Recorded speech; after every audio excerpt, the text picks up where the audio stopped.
Let's get right into it. Number 9. The peaceful handshake origins.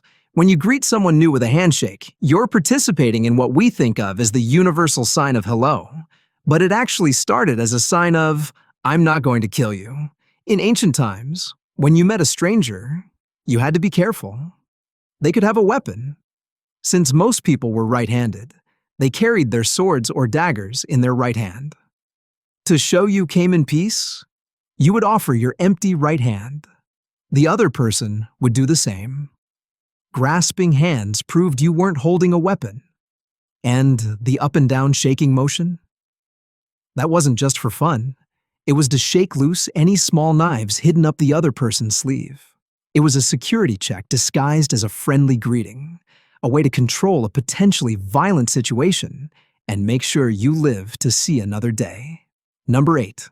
The illusion of control button. That closed-door button you frantically press in elevators? In most modern elevators, that button does absolutely nothing. It's what engineers call a placebo button. It's there just to make you feel in control. You stand there jabbing that button, and the doors close at exactly the same speed every single time. The Americans with Disabilities Act requires elevator doors to stay open for a minimum time. No matter how desperately you want to avoid Karen from accounting, they keep these fake buttons because studies show people get less anxious when they think they have control. It's like giving a toddler an unplugged game controller so they think they're playing. And it's not just elevators. Those crosswalk buttons in most big cities? Also fake. Most were disconnected years ago when cities switched to automated traffic systems. But research proves people are willing to wait twice as long at crosswalks if they think they pressed a button that works. So next time you're desperately hitting that close button, just remember you're basically performing an interpretive dance for security cameras. Number 7. The marketing myth of innovation. Everything these days is labeled new and improved, but most of the time it's not. Back in the 1960s, a soap company changed absolutely nothing about their soap except adding blue dots to it. Sales went through the roof.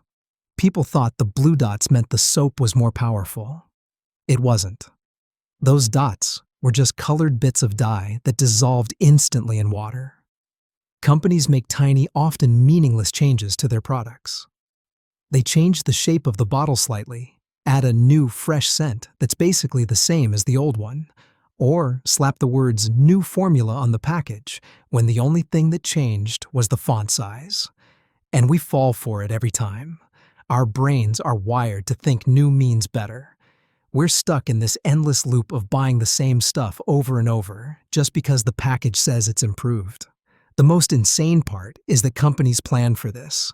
They deliberately hold back improvements so they can release them gradually, keeping us on that purchasing treadmill. The only thing that's really improved is their profit margin.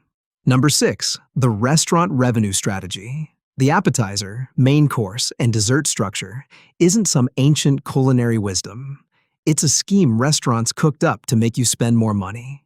In the past, even the wealthy had all their food brought out at once, like a medieval buffet. Then, in the 1800s, French restaurants got clever. They realized if they split meals into separate courses, they could charge more for each part to make it seem fancy. They marketed it as dining à la Russe, the Russian style. Because Russian aristocrats were seen as incredibly sophisticated, the three-course structure creates a psychological trap. You feel like you're missing out if you don't get an appetizer.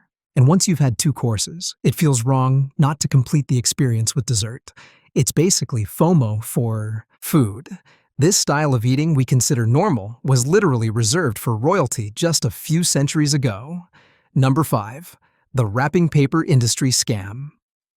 We all spend hours wrapping presents, getting paper cuts, and cursing at tape, but turns out we're victims of a brilliant marketing scheme. Before the early 1900s, people just handed each other gifts. No paper, no bows, no stress. Then, in 1917, 2 brothers who owned a stationery store in Kansas City ran out of their usual tissue paper during the holidays. In desperation, they started selling some fancy French paper meant for lining envelopes as gift wrap. People went nuts for it. Watching this was a little company called Hallmark. They saw dollar signs and went on to convince everyone that giving an unwrapped gift is basically a crime. Fast forward to today, and we spend billions on paper that's literally designed to be ripped apart and thrown away. They made it socially unacceptable to not wrap gifts. Try showing up at a party with an unwrapped present. People will look at you like you just kicked a puppy. The surprise factor was just marketing. So next time you're wrestling with wrapping paper, remember you're doing it because a greeting card company decided to make you feel bad about giving naked presents. Number 4. The work-life balance con. You've heard it a million times. Follow your passion and you'll never work a day in your life. But this feel-good advice is a modern invention designed to make you work more for less. For most of history, people worked to live, not live to work. Your great-grandparents weren't passionate about working in factories. But in the 1970s, companies realized something clever. If they could convince people that work should be their passion, they could get them to work longer hours for less money.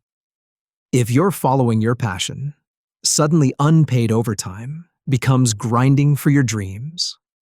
Working weekends becomes hustling, and taking a lower salary is paying your dues. It's like that friend who convinces you to help them move by saying, "It'll be fun."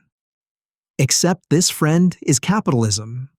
This mindset makes you feel guilty when your job doesn't fulfill you. You think there must be something wrong with you for not being passionate about data entry. Companies love this because it shifts the blame from bad working conditions onto you. Your job doesn't have to be your passion. It just needs to fund your actual passions. Number 3, the industrial sleep schedule myth. That guilty feeling when you wake up at 3 a.m. and that voice in your head saying you won't be functional tomorrow, that voice is lying. The rule that you must get 8 hours of uninterrupted sleep is a modern invention. Before the Industrial Revolution, people slept in 2 chunks. They called it first sleep and second sleep. People would go to bed when it got dark, sleep for about 4 hours, then wake up for a couple of hours. During this midnight break, they'd read, pray, or even visit neighbors. Then they'd go back to sleep until morning. This was normal for thousands of years. But then factories came along and owners needed workers on a strict schedule. They couldn't have people taking midnight strolls.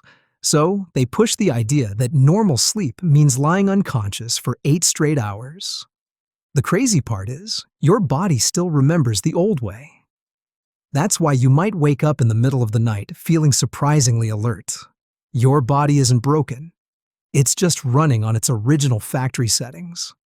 But instead of accepting this, we force ourselves to sleep like machines because some factory owners 200 years ago decided it was more profitable. Number 2, the De Beers Diamond Campaign. The idea that a diamond is the only way to get engaged wasn't an ancient tradition. It was a marketing rule invented to control the price of a shiny rock. For most of history, engagement rings weren't a big deal, and if they had a stone, it was rarely a diamond. Then, in the late 1800s, huge diamond mines were discovered in South Africa. The owners, a company called De Beers, had a problem. Their super valuable gems were about to become common. So they created one of the most brilliant marketing campaigns in history. Starting in the 1930s, an ad agency began linking diamonds with eternal love and marriage. They gave diamonds to movie stars to wear. They ran ads with the slogan, "A diamond is forever," which became iconic. They invented the 4 C's, cut, clarity, carat, and color, to make diamonds seem more complex and valuable.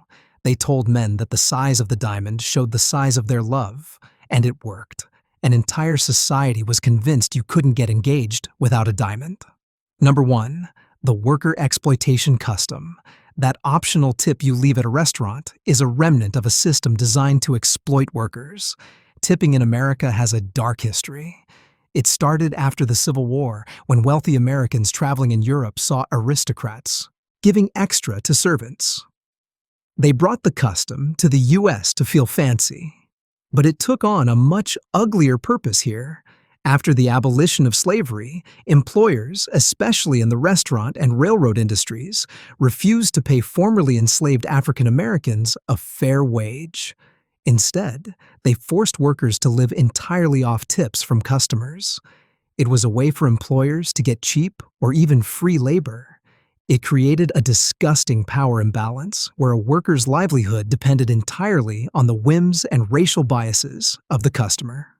There was a huge movement to ban tipping in the early 20th century, and several states even outlawed it.